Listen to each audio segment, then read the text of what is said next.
Hello everyone, कैसे हैं आप सब। एक बार फिर से आप सभी का स्वागत है हमारे इस यूट्यूब चैनल जीनियस क्लासेस पूरी पर। तो आज हम लोग करने वाले हैं क्लास 10 का हिंदी यानी गोधुली का जो फर्स्ट चैप्टर आता है वो है आप लोगों का श्रम विभाजन और जाति प्रथा। तो आप सभी को पता है कि इस चैप्टर में जो मतलब गद्य खंड है, काव्य खंड है, तो उसी का हम लोग पहला चैप्टर करने वाले हैं, वो है आप लोग का श्रम विभाजन और जाति प्रथा।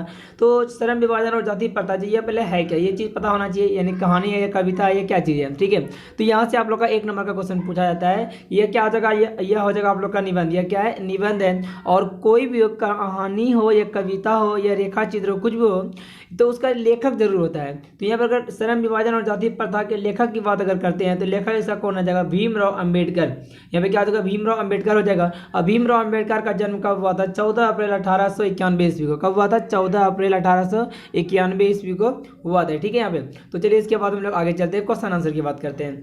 तो सबसे पहले क्वेश्चन आंसर करने से पहले आप लोग को थोड़ा सा बता दें, इस चैनल पर आपको जो है ना ऑब्जेक्टिव सब्जेक्टिव सभी विषयों का जो है ना संपूर्ण नोट्स जो है ना मतलब प्रोवाइड किया जाता है, वो भी फ्री में। किसी भी तरह का पैसा देने की आप लोग को जरूरत नहीं पड़ेगा, ठीक है। तो वीडियो के डिस्क्रिप्शन में जो व्हाट्सएप ग्रुप का लिंक होगा, व्हाट्सएप से भी जरूर ग्रुप ज्वाइन कर लीजिए। तो सबसे पहला क्वेश्चन हम लोग यहाँ पर देखते हैं, 1 बाय 1 करके सभी क्वेश्चन को एकदम डिस्कस के साथ आप लोग को बताने वाले हैं। अगर आप नहीं भी पढ़े तो भी बेहतर तरीके से समझ सकते हैं। तो सबसे पहला क्वेश्चन जो आप लोग का आता है, लेखक किस विडंबना की बात करते हैं, विडंबना का स्वरूप क्या है। यानी विडंबना यानी क्या परेशानी जो होता है ना, विडंबना एक तरह से कह सकते हैं कि अगर मान के चले अभी हम लोग का समाज में जो जी रहे हैं, इसमें क्या परेशानी आ रहा है। तो इसका आंसर उन्होंने मतलब कि कैसे लिखना है, लेखक के लिए विडंबना की बात यह है कि इस आधुनिक युग में भी जातिवाद के पोषक की कमी नहीं है। तो कहने का मतलब हो गया कि लेखक के जैसे कि क्वेश्चन है आप लोग का, लेखक किस विडंबना की बात करता है। तो यहाँ पे विडंबना की बात यह है कि आधुनिक युग में अभी के समय में भी जो कि लोग मान के चलो पहले जो करते थे कम पढ़े लिखे थे, अभी तो लोग इतने पढ़ लिख करके मतलब पढ़े लिखे हैं, इतने जानकार लोग हैं, फिर भी जो है ना जातिवाद के पोष को कि इसमें कमी नहीं है। जातिवाद पे लोग मरते हैं, आप हिंदू है, ये मुस्लिम है, ये फलाना ये डिमका, मतलब ऐसा बहुत सारा चीज़ होते रहता है जो कि लेखक को ये चीज़ सही नहीं लगता है, इसलिए लेखक इसको विडंबना की बात बोलता है, ठीक है। तो एक बार फिर से पढ़ देते हैं, लेखक के लिए विडंबना की बात यह है कि इस आधुनिक युग में भी जातिवाद के पोषकों की कमी नहीं है, ठीक है। यहाँ पे यानी जातिवाद को लोग सहारा लेते हैं। चलिए आगे देखते हैं। आगे आप लोग का सेकंड क्वेश्चन आता है, जातिवाद के पोषक उसके पक्ष में क्या तर्क देते हैं। ये आप लोग का सेकंड क्वेश्चन है, जातिवाद के जो पोषक हैं मतलब जो जातिवाद का सहारा लेते हैं उसके पक्ष में जो है क्या तर्क देते हैं। तो इसका आंसर लिखना है, जातिवाद के पोषक इस आधुनिक समाज में कार्य कुशलता के लिए श्रम विभाजन को आवश्यक मानते हैं। क्या मानते हैं, श्रम विभाजन को क्या करते हैं, आवश्यक मानते हैं। यानी आप लोग मेहनत करते हैं वही क्या सबसे मेन चीज़ है, ठीक है, आवश्यक है। और कहते हैं कि जाति प्रथा भी श्रम विभाजन का एक दूसरा रूप है, इसलिए इसमें कोई बुराई नहीं है। तो इसके जातिवाद के पोषक जो है उसके पक्ष में क्या तर्क देते हैं। सबसे पहले कहते हैं कि जातिवाद के पोषक इस आधुनिक विभाजन कार्य कुशलता के लिए श्रम विभाजन को आवश्यक मानते हैं। यानी कि जो आधुनिक युग अभी के समय में जो है ना कार्य कुशलता यानी जो भी चीज़ हम लोग कोई भी किसी तरह का कार्य करते हैं वही हम लोग का सबसे बड़ा क्या है, यहाँ पे उसी के आधार पर हम लोग बांटते हैं। मान के चलो अगर कोई चप्पल वगैरह सीता है तो उसको एक अलग आधार पर बांट देते हैं। अगर कोई उससे ऊपर जैसे मान के चलो आईएएस लेवल होता है या बिहार पुलिस का लेवल होता है, तो सब चीज़ का अलग अलग लेवल है ना, उसको एक विभाजन के रूप में बांट दिया गया है, ठीक है। और कहते हैं कि जाति प्रथा ही श्रम विभाजन का दूसरा रूप है। जाति प्रथा भी जो है ना क्या है, श्रम विभाजन का ही दूसरा रूप है, इसलिए इसमें कोई बुराई नहीं है, ठीक है। चलिए आगे देखते हैं। आगे आप लोग का तीसरा क्वेश्चन दिया गया है। तीसरा क्वेश्चन यहाँ पर क्या है, जातिवाद के पक्ष में दिए गए तर्कों पर लेखक की प्रमुख आपत्तियां क्या है। तो जातिवाद के पक्ष में जो दिए गए तर्क है ना, उसमें बताना है कि लेखक की प्रमुख आपत्तियां क्या है, लेखक को उसमें क्या कमी या खराबी लगता है उसको आप लोग को बताना है। अगर अभी तक आप लोगों ने वीडियो को लाइक नहीं किया तो वीडियो को लाइक जरूर कर दें। साथ में अगर अभी तक आप लोगों ने चैनल को सब्सक्राइब नहीं किया तो वो जरूर कर लें। आप लोग को डेली जो यहाँ पे ऑब्जेक्टिव और सब्जेक्टिव सभी विषयों का नोट्स मिलेगा। साथ ही शाम के 6:30 बजे आप लोग को डेली का लाइव क्लास करने को मिलेगा, ठीक है। तो आप लोग जरूर सभी जो है शाम के 6:30 बजे लाइव क्लास जरूर ज्वाइन किया कीजिए। तो चलिए इसका आंसर देखते हैं। तो पहला इसका आंसर देखते हैं हम लोग क्या है, जातिवाद के पक्ष में दिए गए तर्क पर लेखक की पहली आपत्ति यह है कि जाति प्रथा श्रम विभाजन के साथ साथ लोगों का भी विभाजन करती है।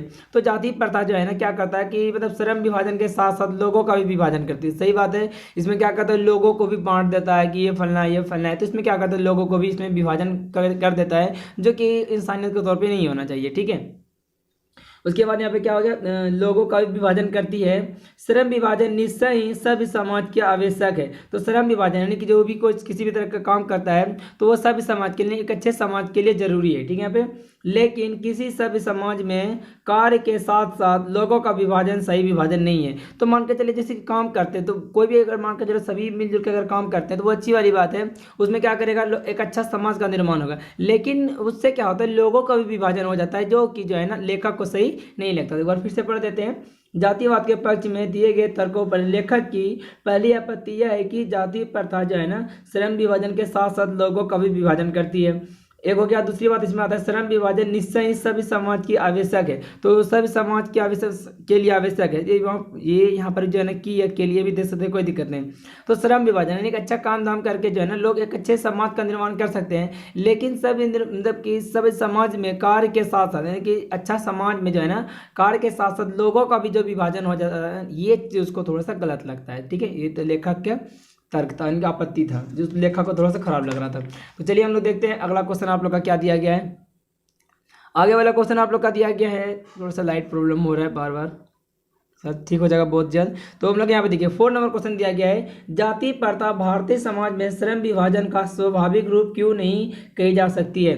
तो जाति प्रथा जो है ना मतलब भेदभाव जो करते हैं वो भारतीय समाज में श्रम विभाजन का स्वाभाविक रूप क्यों नहीं है, मतलब एक अच्छा रूप क्यों नहीं है, क्यों नहीं माना जा सकता है। तो देखते हैं इसका आंसर क्या है। तो इसका आंसर दिया गया है भारत की जाति प्रथा की एक और विशेषता यह है कि यह श्रमिकों का अस्वाभाविक विभाजन ही नहीं करती बल्कि श्रमिकों को एक दूसरे से उच्च नीच को दर्शाता है। तो श्रम विभाजन सबसे पहले इसमें क्या बोला गया कि भारत का जो जाति प्रथा जो हम लोग के यहाँ जो जाति प्रथा होता है ना एक विशेषता यह है कि यह जो ना श्रमिकों को यानी कि जो मजदूर वगैरह होता है उसको अस्वाभाविक विभाजन यानी कि जो नहीं होना चाहिए उस तरह से उसको बांटने का काम करती है, बल्कि श्रमिकों को एक दूसरे से जो है ना उच्च नीच। देख तो पहला हो गया विभाजन कर ही दिया उसको, दूसरा रूप क्या होता है उसको उच्च नीच यानी ये अमीर है ये गरीब है और ये मिडिल क्लास की फैमिली, ये सारा चीज को मतलब कि बांटने का काम करता है। ठीक है, उच्च नीच को दर्शाता है जो विश्व के किसी भी समाज में नहीं पाया जाता, जो कि दुनिया के किसी भी समाज के लिए नहीं पाया जाता और यह अच्छा भी नहीं है। ठीक है, तो चलिए हम लोग आगे देखते हैं 5 नंबर क्वेश्चन को। 5 नंबर क्वेश्चन करने से पहले अगर आप लोग को वीडियो अच्छा लग रहा है अभी तक आप लोगों ने लाइक नहीं किया तो वीडियो को लाइक और चैनल को सब्सक्राइब जरूर कर लें। साथ में इस वीडियो को अपने दोस्तों में भी शेयर कर दें और ज़्यादा से ज़्यादा अपने दोस्तों को भी जोड़े इसमें। तो 5 नंबर क्वेश्चन दिया गया है जाति प्रथा भारत में बेरोजगारी का एक प्रमुख और प्रत्यक्ष कारण कैसे बनी हुई है। तो जाति प्रथा यानी जो भेदभाव बना हुआ है भारत का सबसे बड़ा बेरोजगारी का मुद्दा जो बन गया है यही है, इसका कारण क्या है ये बताना है। तो इसमें आंसर दिया गया है इसका भारत में जाति प्रथा लोगों को कोई भी एक ऐसा कार्य नहीं चुनने देती है जो उसके पूर्वजों ने नहीं किया हो। तो कहने का मतलब होगा कि भारत में जो जाति प्रथा है ना इससे क्या परेशानी हो रहा है, लोगों को जो है ना कोई भी एक ऐसा कार्य चुनने का आदेश नहीं दिया नहीं है जिससे कि उसके पूर्वजों ने मतलब नहीं किया हो। मान के चले अगर आपके पूर्वज अगर मान के चलो ईंटा पारते थे तो आपको भी ईंटा ही पारना है, उससे आप अलग काम को नहीं चुन सकते हैं। इसके आधार पर जो जातिवाद में जो बेरोजगारी बढ़ा हुआ है यही एक कारण है। तो इसमें क्या बताया जा रहा है कि भारत में जाति प्रथा लोगों को कोई भी एक ऐसा कार्य नहीं चुनने देती है जो उसके पूर्वजों ने नहीं किया हो, मतलब अगर उसके पूर्वजों ने नहीं किया है तो वो काम आप लोग नहीं कर सकते, वही काम करना जो आपके पूर्वज करते आ रहे हैं। ठीक है, लोग अपने पूर्वजों का ही कार्य चुनते हैं, मतलब जो पूर्वज आपके जो पहले मतलब आपका दादा आपके चाचा वगैरह जो सब करते थे वही आपको करना है, जिसके कारण जाति प्रथा भारत में बेरोजगारी का प्रत्यक्ष और प्रमुख कारण बनी हुई है। तो यही जो है ना कारण क्या आप लोगों का मान के चलिए जैसे कि आप मान के चलिए आपके अंदर एक अच्छा फैसिलिटी है, आप एक अच्छा पढ़ लिख करके एक अच्छा इंसान बन सकते हैं, उससे आप बहुत कुछ बेहतर अलग कर सकते हैं। लेकिन आपको तो समाज में उससे ज़्यादा ऊपर उठने का इजाज़त ही नहीं दे रहा है। जब इजाज़त आपको नहीं मिलेगा तो क्या आप बेहतर कर पाएंगे, नहीं कर पाएंगे। क्यों? क्योंकि मान के चलो आपका इंटरेस्ट मान के चलो आप इंटरेस्ट है कि नहीं हमको मतलब मैकेनिक का काम करना है और आपको यहाँ पे ज़बरदस्ती लोग किस में बैठा रहे हैं, आपको आरटीए में बैठा रहे हैं, मान के चलो आपको दूसरे चीज़ में जॉब दे रहे हैं, तो जो चीज़ में आपको इंटरेस्ट है उस चीज़ में आपको जाने ही नहीं दे रहा है तो आप कैसे उस चीज़ में फील्ड में बेहतर कर पाइएगा। ठीक है, तो वही बताया जा रहा है कि भारत में जो है ना बेरोजगारी का प्रत्यक्ष और प्रमुख कारण बनी हुई है जाति प्रथा। ठीक है, एक बार देख लेते हैं भारत में जाति प्रथा लोगों का कोई भी एक ऐसा कार्य चुनने नहीं देती है जो क्या उसके पूर्वजों ने नहीं किया हो। ठीक है, लोग अपने पूर्वजों का ही कार्य चुनते हैं जो पूर्वज कर चुके हैं वही, जिसके कारण जाति प्रथा जो भारत में बेरोजगारी का एक क्या है प्रत्यक्ष और प्रमुख कारण बनी हुई है। उम्मीद है आप लोग को अच्छे से समझ में आ रहा होगा। तो चलिए हम लोग देखते हैं नेक्स्ट क्वेश्चन को। अगला क्वेश्चन आप लोग का दिया गया है लेखक आज के उद्योगों में गरीबी और उत्पीड़न से भी बड़ी समस्या किसे मानता है और क्यों। तो लेखक आज के समाज में उद्योग में गरीबी यानी कंपनी वगैरह जो खुल रहे हैं उसमें और उत्पीड़न यानी कि जो लोगों को परेशानी हो रहा है जिंदगी जीने में, मन के जो लोग भी मतलब यहाँ पे लोगों को मारा जा रहा है, लोगों को रोजगार नहीं मिल रहा है, तो इससे भी बड़ी समस्या अगर लेखक किसी को मानता है तो किसे मानता है वो चीज़ आप लोग को बताना है।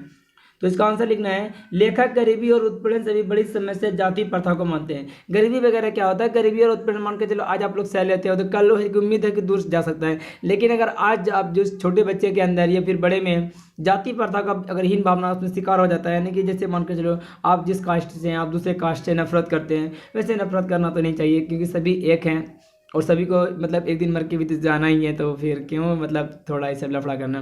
तो इसीलिए बोला जाता है ना कि इन सब चीज़ों से कुछ दिन तक हम लोग तो बच सकते हैं, लेकिन जाति प्रथा जब एक बार स्टार्ट हो जाए, जब हीन भावना का लोग शिकार हो जाए, जब इसमें जाति प्रथा के चलते जो लोग हैं ना मतलब अपने धर्म को ज़्यादा दूसरे के धर्म को मतलब कम मानना, दूसरे से जलना, इस सब में क्या होता है लोगों में जो है ना हीन भावना का शिकार होता है और धीरे धीरे जो क्या होता है समाज खराब होने लगता है। ठीक है, तो किसको मानता है बड़ी समस्या, जाति प्रथा को, क्योंकि जाति प्रथा लोगों को उसके स्वभाव के अनुसार कार्य चुनने की अनुमति नहीं देती है। अगर मान के चलो आप एक मिडिल क्लास की फैमिली यानी नीचे क्लास की फैमिली हो, आप एक गरीब मतलब गरीब घर से हो और आप कुछ ज़्यादा अच्छा काम करने लगते हो तो उसमें भी लोग जलने लगेगा। तो इसलिए बोला जाता है कि आपको जो है ना उससे जो मतलब पूर्वज नहीं किए हैं उसको चुनने का मतलब अधिकार ही नहीं देता है।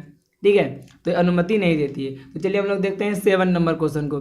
तो 7 नंबर क्वेश्चन यहाँ पे दिया गया है, लेखक ने पाठ में किन प्रमुख पहलुओं से जाति प्रथा को एक हानिकारक प्रथा का रूप दिखाई दिया है। तो कहने का मतलब लेखक ने पाठ में जो है ना किन पहलुओं से मतलब किस तरह से उदाहरण देते हुए बताया है कि जाति प्रथा जो है ना एक हानिकारक प्रथा का रूप है। ठीक है भाई, तो सही वाली बात है। अब मान के चलो छोटा सा बच्चा है, बहुत छोटा सा है, मतलब अभी उसने अपना एजुकेशन लाइफ स्टार्ट ही किया है। अब उसके अंदर आप बता देते हो, हम लोग जिस टाइम पढ़ते थे बताते हैं मतलब उतना हम लोग में जैसे कि हम लोग का फ्रेंड वगैरह है सभी धर्म से बिलोंग करते थे, हम लोग एक प्लेट में मिल के खाते थे, किसी तरह का कोई प्रॉब्लम नहीं होता था।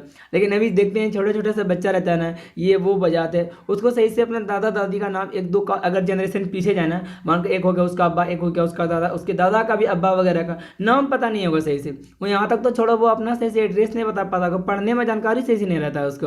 अभी जैसे कि प्रेजेंट में कौन मिनिस्टर क्या है, प्राइम मिनिस्टर और चीफ मिनिस्टर और रेल मंत्री, ये सब सही से याद नहीं होगा, लेकिन इतना पता रहता है कि वो फलना धर्म से बिलोंग करता है, मतलब ये दूसरे धर्म का है, मैं इस धर्म से हूँ, ये सब चीज़ों को जरूर पता रहता है। ये सब चीज़ें बहुत ही हानिकारक है। अभी मान के चलो हम थोड़ा दिन के लिए तो सुख में रह जाते हैं, लेकिन आगे जाकर के बच्चा का जो है ना एक अलग सा उसका मतलब कैरियर पड़ जाता है, मतलब खराब हो जाने लगता है धीरे धीरे।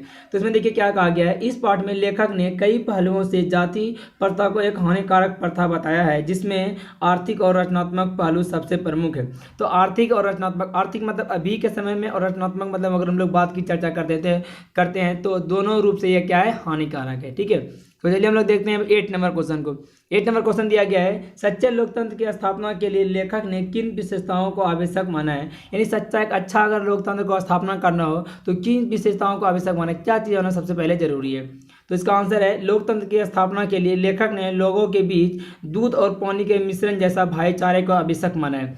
अब मान के चलो जैसे कोई एक मोहल्ला है, मान के चलो हम ही लोग का मोहल्ला है, तो इसमें सभी धर्म के लोग रहते हैं, सभी मिलजुल के, मेरे ख्याल से जहाँ तक हम लोग मतलब हम ट्रैवल करते हैं, घूमते फिरते हैं, देखते हैं तो दूसरी जगह का, तो वहाँ से बेहतर हम लोग अपने गांव को समझते हैं, क्योंकि यहाँ पर सभी धर्म के लोग मतलब मिलजुल के रहते हैं। किसी भी तरह का आप लोग को ऐसा देखने से प्रतीत नहीं होगा, दोनों मतलब फ्रेंड है फिर भी अलग अलग मतलब क्या होता है रिलीजन से बिलोंग करते हैं, लेकिन फिर भी दोनों में इतना एकता है, इतना मतलब आराम से आते जाते, किसी भी तरह का कोई प्रॉब्लम नहीं होता है। तो इसीलिए बोला गया कि लोकतंत्र की अगर स्थापना करना हो, एक अच्छा लोकतंत्र की अगर स्थापना करना हो तो लोगों में जो है ना दूध और पानी के जैसा मिश्रण होना चाहिए।